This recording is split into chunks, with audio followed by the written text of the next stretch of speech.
tips for knowing whether you are actually being narcissistically abused or not. The first tip I would offer you is to try and get some kind of objectivity. Meaning you need to get outside of yourself, you need to get out of your own subjective experience. At the philosophical level, you need to raise your consciousness, and I don't mean that in a vague, hippy, dippy sort of spiritual way, I mean it in a Western way, like you need to raise the quality of your thought, of your ability to reason, of your ability to engage in critical thinking and to challenge the quality of your own thought process and to improve it, improve your consciousness. One great way of doing that is to get out of subjectivity and emotion and opinion and to get back into objectivity, into the scientific method, and to actually gather some hard data that backs up what it is you think might be true. The most ideal way of doing that would be to get a really good qualified therapist who knows everything there is to know about cluster B personality disorder and CPTSD. However, they are about as rare as rocking horse shit, so that might not be easy to do.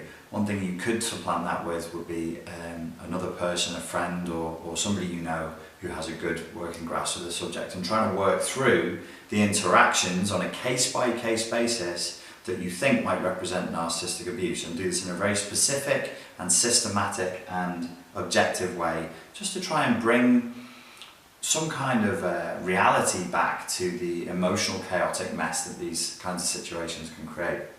The second tip I would have for you would be to really try and third person the scenario. So say for example you're asking the question, am I being narcissistically abused or am I just hypersensitive? You take one example, you write it down and you journal it. My recommendation would be that you change the names. So don't say I said and she said and I said and he said.